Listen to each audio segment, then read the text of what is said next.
Jumpa lagi dengan saya, Fikri Wardana, dalam program Karangpaci News yang akan menghadirkan informasi-informasi seputar DPRD Kaltim yang telah kami rangkum.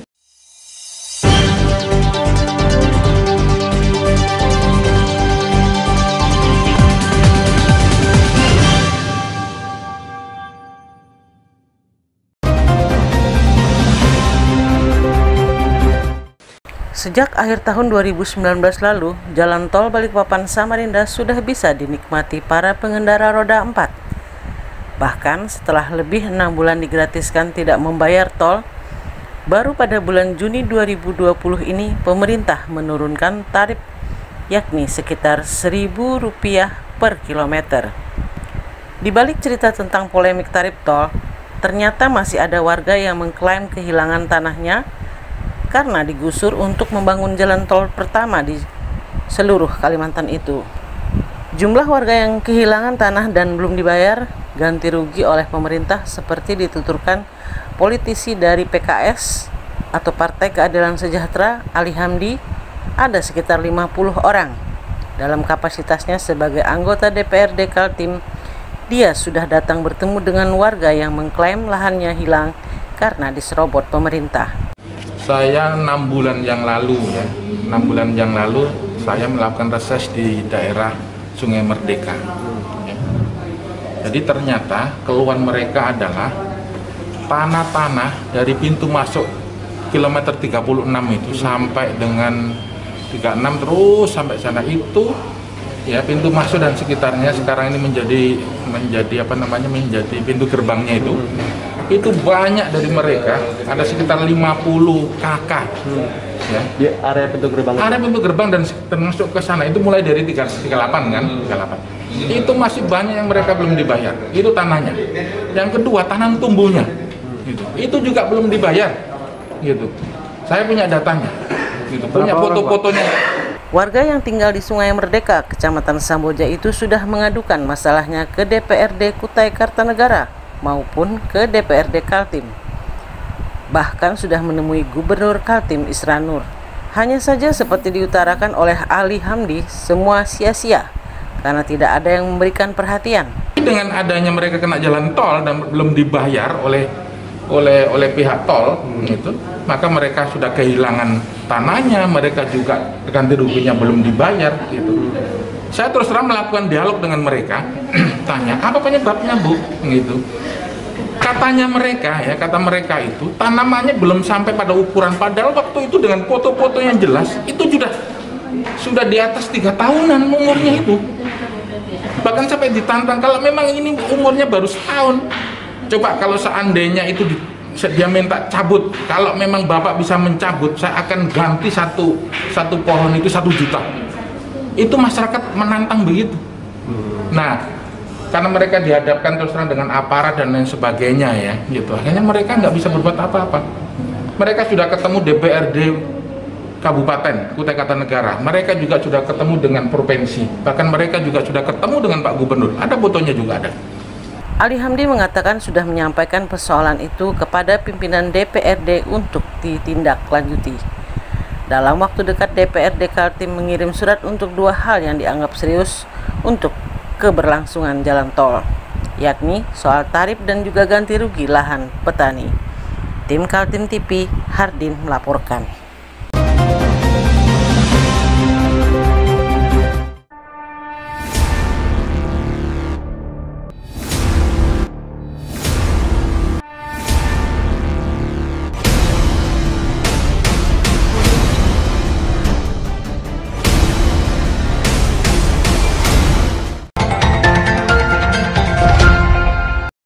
Awal polemik dimulai dari keluarnya keputusan Menteri PUPR Basuki Hadi Mulyono tarif tol Balikpapan Samarinda untuk mobil golongan 1 dari Samboja Kukar sampai Jembatan Mahkota Samarinda sepanjang 64,87 km, tarifnya Rp83.500. Anggota DPRD Kaltim menanggapi soal tarif itu dengan beragam argumen. Agus Suwandi, Wakil Ketua Komisi 3 DPRD Kaltim, menyebutkan soal tarif mahal atau tidak menunggu realitas di masyarakat saja.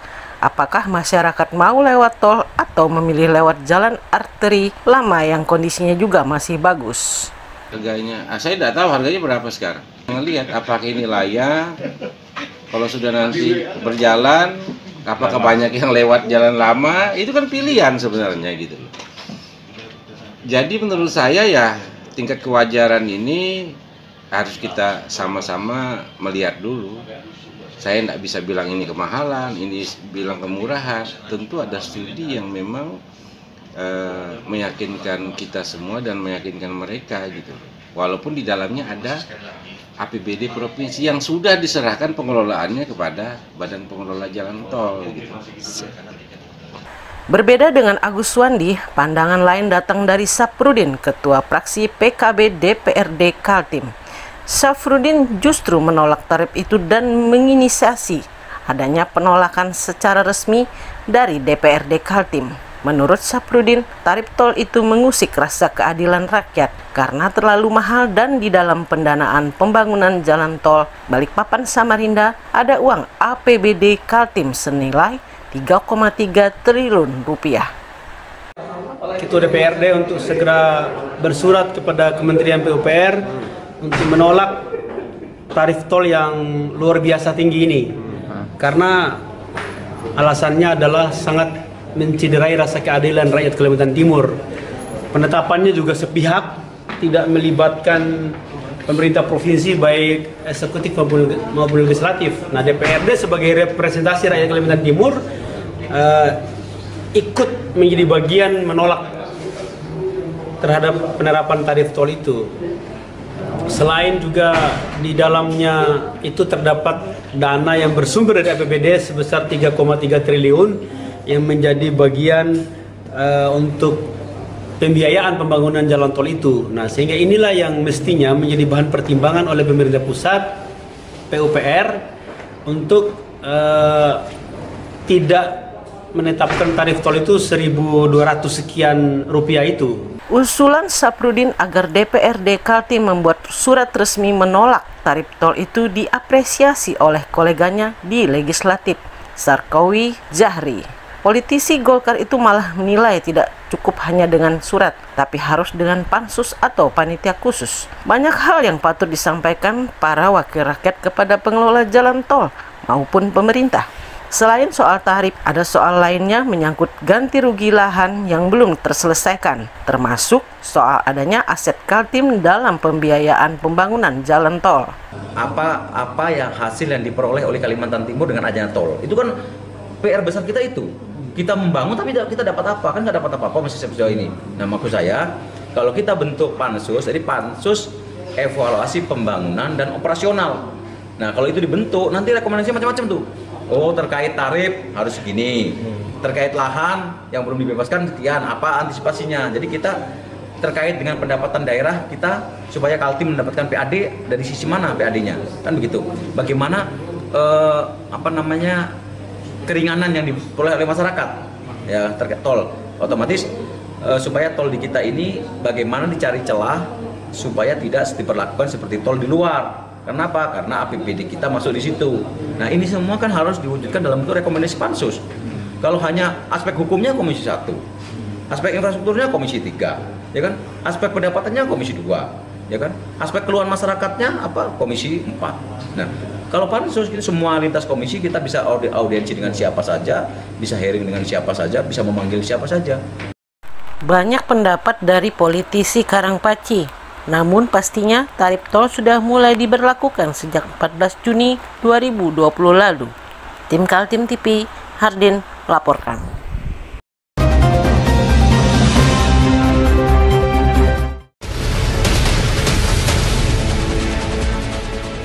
Mari kita memerangi virus corona dengan mematuhi imbauan pemerintah.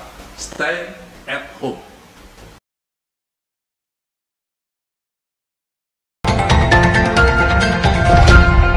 Persoalan jalan tol yang menjadi polemik di masyarakat masuk ke ranah politik. Sehari sejak anggota DPRD Kaltim Sarkawi Zahri meluncurkan gagasannya membentuk pansus untuk mengupas habis persoalan jalan tol, langsung disikapi positif para koleganya. Sebuah surat petisi pembentukan pansus yang bergulir sejak Rabu 17 Juni 2020 kemarin langsung direspon para anggota DPRD. Sampai jam 16.00 waktu Indonesia Tengah, sudah 24 orang yang setuju dengan petisi pembentukan pansus jalan tol itu. Dengan 24 anggota DPRD Kaltim yang menandatangani surat petisi sudah cukup menjadi persyaratan bagi pimpinan DPRD untuk mewujudkannya. Itulah yang jadi alasan saya mengusulkan supaya dibentuk pansus. Kita kaji lebih jauh, kita kaji bagaimana. Ini kan banyak juga nih yang lahan-lahan mereka yang belum selesai nih, belum ganti rugi, belum selesai. Nah itu juga harus kita selesaikan. Kemudian kalau tol itu nanti tuntas selesai ya, semua segmen itu, Kaltim itu dapat apa? Itu kan harus kita pikirkan juga. Jangan-jangan kita berkontribusi dana kita masuk di situ, kita nggak dapatkan pendapatan. Kan harus ada negosiasi dengan pemerintah pusat tuh. Kalau gitu kami dapat apa Pak? Kan begitu. Nah kemudian terkait dengan tarif, ya oke lah, misalnya ini ada aturannya bahwa tarifnya sekian. Nah saya yakin nanti akan ada formulasi ketika kita bicarakan. Karena apa? Ini bukan murni tol, kan gitu kayak di Jawa murni tol, tapi ini ada APBD di dalamnya. Berarti masa tidak ada sistem subsidi atau seperti apa, kan begitu? Alasan dibentuk pansus jalan tol tidak hanya mengupas soal tarif yang telah diputuskan pemerintah pusat dengan nilai sekitar 1.200 per kilometer, tetapi juga menyangkut hal-hal lain, seperti adanya uang APBD Kaltim yang masuk dalam pembangunan jalan sepanjang 99,8 km itu. Kemudian juga membahas nasib warga yang mengklaim memiliki tanah yang diserobot untuk membangun jalan tol tanpa ada ganti rugi. Sarkowi menjelaskan jalan tol Balikpapan Samarinda berbeda dengan jalan tol di Pulau Jawa. Dari faktor sejarahnya, gagasan jalan tol di Kaltim datang dari Gubernur Awang Faruk Ishak dan bukan dari permintaan pasar. Karena dulu pada saat presentasi awal, dilakukan survei, Kaltim itu memang tidak layak dibangun jalan tol karena jumlah kendaraan yang lewat itu di bawah rata-rata. Kan untuk membangun jalan tol itu kan dia harus menghitung berapa kendaraan yang lewat. Nah itu di bawah gitu loh. Makanya sempat tertunda-tunda sekian lama, ya kan, sampai berusaha supaya survei itu naik.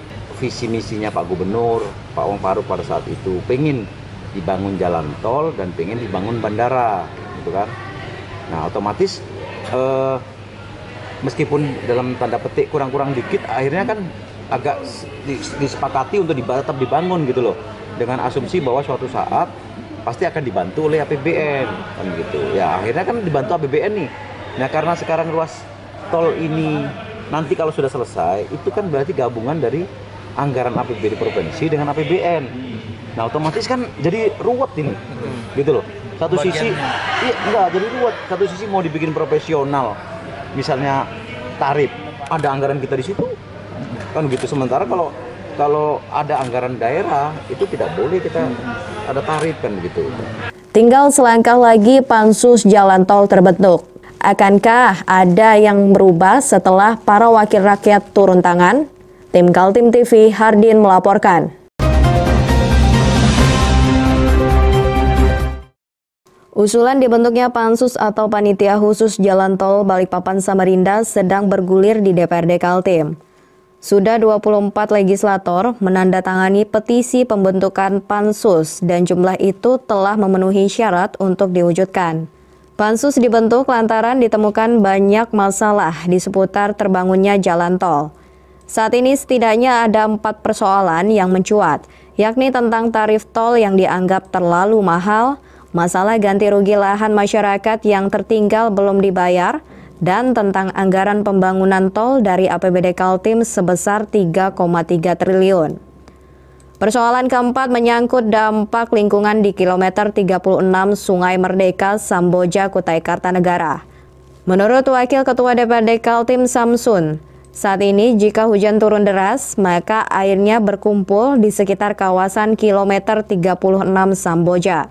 Air hujan semestinya mengalir ke sungai, tapi setelah dibangun badan jalan tol, air terhambat dan berbalik menjadi banjir di sekitar kilometer 36.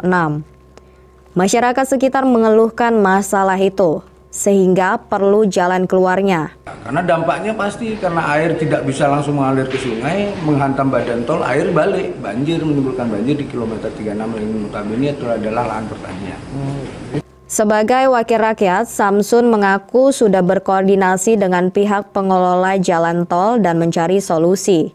Jika diperlukan lahan baru untuk menampung air atau membuat aliran sungai baru, DPRD siap memfasilitasi membicarakannya dengan Pemkab Kukar.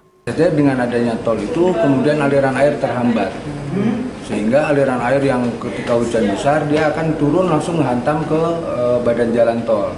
Ini berisiko juga terhadap jalan, sehingga kami minta agar dibuatkan semacam aliran air atau sungai untuk menuju ke jembatan yang sudah dibuatkan oleh pihak tol, sehingga air bisa terarah, jadi tidak menghantam badan jalan tol. Lahan untuk buffer zone tol itu sudah termanfaatkan. Ya, sayang sekali memang termanfaatkan, tapi tidak ada untuk aliran air itu. Nah, sehingga nanti kalau memang dibutuhkan lahan untuk membuat aliran air itu, tentunya kita akan koordinasi dengan pihak pemerintahan setempat dengan warga. Tarif tol sudah diberlakukan sejak 14 Juni lalu. Pansus juga mulai digulirkan kalangan DPRD Kaltim, namun pastinya ada 4 masalah lagi yang menunggu kepastian kapan diselesaikannya. Tim Kaltim TV, Hardin melaporkan.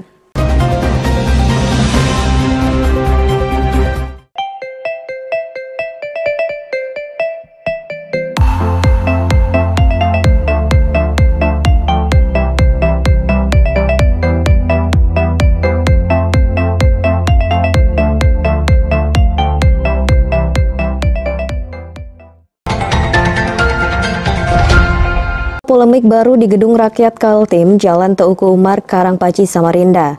Proyek kawasan ekonomi khusus Maloi Batuta yang dilengkapi pelabuhan internasional dianggap sia-sia oleh Ketua Komisi 3 DPRD Kaltim Hasanuddin Mas'ud. Politisi yang asal-usulnya pengusaha itu mengatakan proyek pembangunan KIK dan pelabuhan Maloi tidak diminati investor karena masih banyak lagi kekurangannya. Jalan penghubungnya aja itu masih beratusan kilo yang harus kita investasikan. Terus siapa yang mau pakai? Karena itu bagian utara itu sisi pelabuhan sedikit. Yang lebih bagus itu sebenarnya di Balikpapan Karyangau, karena itu kan Balikpapan, Sulawesi, terus ke Jawa. Jadi lebih memungkinkan investasi dilakukan di sana. Makanya KKT itu menurut saya primadona. Makanya banyak yang mau bekerja sama dengan kita. Tapi di Malo nggak ada. Belum ada yang tertarik di Malo. Karena memang menurut saya itu proyek yang tidak strategis, menghamburkan uang-uang daerah aja, dan itu semuanya APBD. Kalau seperti KKT bisa APBN, bisa investor dari luar, karena memang itu strategis. Makanya saya bilang lebih baik dihentikan dan diberikan ke Pemkab Kutai Timur aja, supaya itu bisa diberdayakan. Jangan kita investasi terus, makanya saya bilang itu investasi yang sia-sia. Proyek pembangunan KIK Maloi Batuta dirancang oleh Gubernur Kaltim Awang Faruk Ishak dengan perkiraan investasi pembangunan kawasan 2,1 triliun. Sebagian anggarannya sudah diturunkan sejak tahun 2011 silam, namun akses jalan menuju kawasan Maloi masih buruk belum dibangun. Hasanuddin Mas'ud mengatakan KIK Maloi masih memerlukan investasi sangat besar, sehingga kalau anggarannya bersandar dari APBD Kaltim dirasakan berat sekali. Dia menyarankan agar pengelolaan proyek itu diserahkan saja ke Pemkab Kutai Timur. Mendapat penilaian dari Hasanuddin Mas'ud, Ketua Pansus Raperda KIK dan Pelabuhan Maloi Jahidin bereaksi, menurutnya tidak ada yang sia-sia dengan pembangunan pelabuhan itu. Bahkan tentang investor yang berminat ada 7 perusahaan bisa dipertanggungjawabkannya pada laporan Pansus kepada pimpinan DPRD Kaltim. Semestinya yang diisukan bahwa ada hambatan, ada termasuk infrastruktur. Sebetulnya kalau menurut Pansus bukan merupakan suatu kendala. Memang ada beberapa titik ruas jalan yang belum begitu efektif diberdayakan. Tetapi nantinya kalau sesudah itu dioperasikan kan pasti dibenahi. Ada 7 investor yang terdaftar, jadi ada dalam pertanggungjawabannya dalam pansus. 7 yang terdaftar. Jadi kalau semuanya sudah menyatakan. Terus dalam koran yang kalian tulis itu kan Pelabuhan Karyangon lebih efektif. Nggak logika nggak, kalau barang itu diekspor di Balikpapan betul. Tapi kalau kelapa sawit dari Kaliorang dibawa ke Balikpapan, batu bara dibawa ke sana, banyak besar biaya angkutnya daripada harganya. Kan tidak profesional. Ya. Kalau tanggapan proyek melalui itu proyek ini sia-sia. Oh, itu tidak benar. Jahidin tidak membuka siapa saja 7 investor yang tertarik di Maloy. Dia berjanji menyampaikan dalam laporan kerja Pansus pada pimpinan DPRD. Namun data yang diterima Kaltim TV, salah satu perusahaan yang pernah mengutarakan minatnya adalah Badan Usaha Milik Negara Bidang Logistik Perusahaan PT Banda Graha Reksa Persero. Tim Kaltim TV Hardin melaporkan.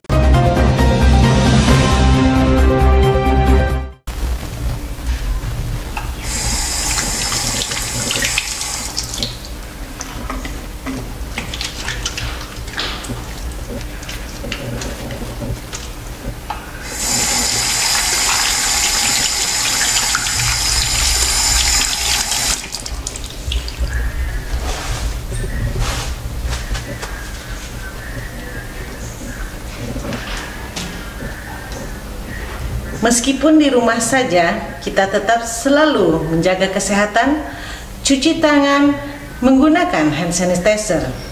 Ingat, mulailah dari diri sendiri. Adanya penurunan jumlah pasien positif di Kalimantan Timur belum menjadi jaminan warga sudah boleh kembali ke sekolah. Bahkan berdasar pernyataan PLT Kepala Dinas Kesehatan Andi M. Ishak, para kepala daerah perlu berhati-hati dalam menetapkan pelonggaran di daerah masing-masing. Ketua Komisi 4 DPRD Kaltim Rusman Yakub dengan tegas mengatakan, Kaltim belum aman.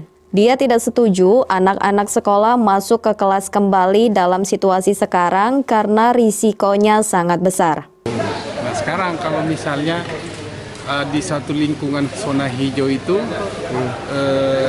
terjadi kontroversi siapa pendengarnya, gitu loh. Jadi kalau saya zona hijau silakan dimulai, tapi untuk SMP SMA saja dulu sebagai ini sambil kita siapkan yang SD, yang PAUD, TK, SD. Itu satu. Lalu yang kedua,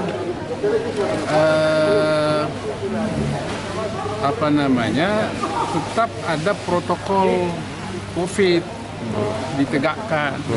Menurut Rusman Yakub, harus ada lembaga dari pemerintah pusat yang punya otoritas menyatakan sebuah daerah berada pada zona hijau, kuning, merah, atau hitam.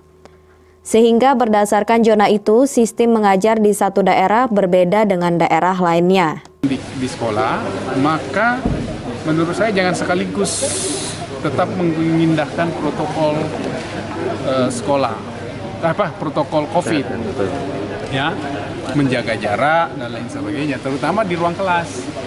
Karena rombel kita di sekolah negeri itu kan rata-rata 36.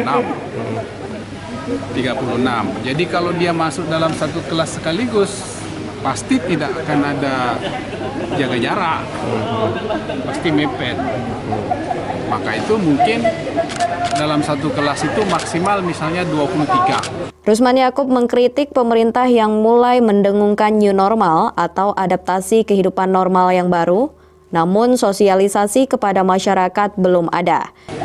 Ada kelas jam maka itu menurut saya perlu ada simulasi, perlu ada tahapan gitu loh, perlu ada skenario sehingga sampai disimulasikan. Misalnya gini, proses jam belajar apakah mulai kembali seperti semula dari jam 7 sampai dengan jam 2. Kalau itu tidak full day kan? Tim Kaltim TV Hardin melaporkan.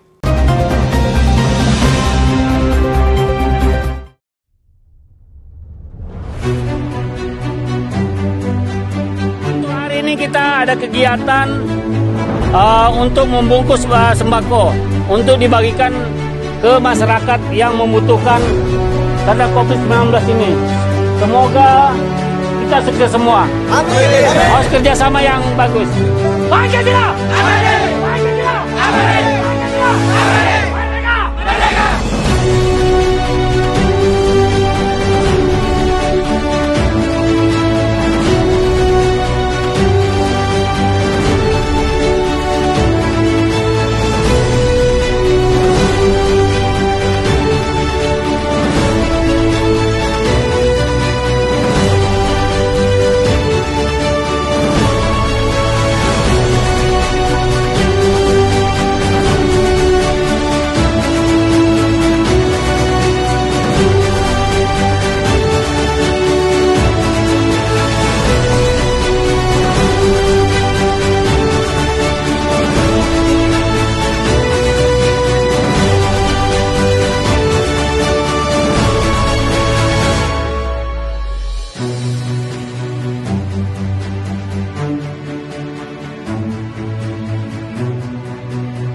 Usai rapat dengar pendapat atau RDP dengan Bank Indonesia, perwakilan Kaltim dan Badan Pusat Statistik, Ketua Komisi 2 DPRD Kaltim Feridiana Hurakwang mengungkapkan situasi Kaltim setelah dilanda pandemi COVID-19. Jadi tadi kita mendapat gambaran bahwa pertumbuhan ekonomi di Kalimantan Timur ini cukup memprihatinkan. Untuk triwulan pertama itu baru pertumbuhan ekonominya baru 1,27%. Ini triwulan pertama untuk tahun ini. Belum jika kita bandingkan dengan tahun 2019, triwulan pertama itu pertumbuhan ekonominya 4,77%. Hal yang paling besar yang mempengaruhi rendahnya pertumbuhan ekonomi di Kalimantan Timur karena memang kita terlalu mengandalkan sumber daya alam dari batubara. Jadi dengan COVID ini terjadi penurunan yang sangat luar biasa, terutama terhadap penjualan batubara kita. Informasi itu diterimanya dari Kepala Perwakilan Bank Indonesia Kaltim Tutuk Cahyono dan Kepala BPS Kaltim Anggoro Dwi Cahyono. Selain menyampaikan persoalan ekonomi dan data-data warga terdampak, juga dibahas upaya pemulihan ekonomi setelah memasuki masa new normal. Ya, sebagai anggota Dewan ya, saya sebagai wakil rakyat sangat menyayangkan juga lambatnya kinerja dari pemerintah, terutama membantu UMKM. Artinya 91,24% UMKM di Kalimantan Timur belum mendapat bantuan sosial, terutama untuk bantuan listrik dan perpajakan.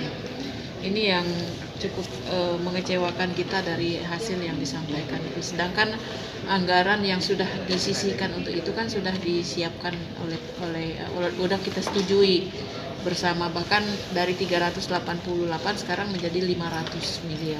Masih banyak yang belum terrealisasi ya. Belum terrealisasi. DPRD Kaltim sebagai bagian pemerintahan, menurut politisi dari PDI Perjuangan itu, tidak tinggal diam dengan situasi yang sedang terjadi. Dia segera menyampaikan kepada pemerintah agar dilakukan langkah-langkah Pemprov Kaltim dalam upaya pemulihan ekonomi. Tim Kaltim TV Heriman melaporkan.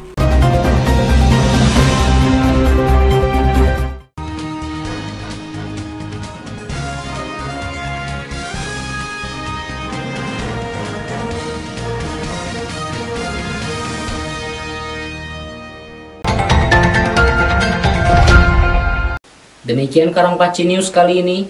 Jangan lupa untuk terus ikuti kami di fanpage Facebook serta YouTube Kaltim TV. Saya Fikri Wardana bersama kerabat kerja yang bertugas. Pamit undur diri.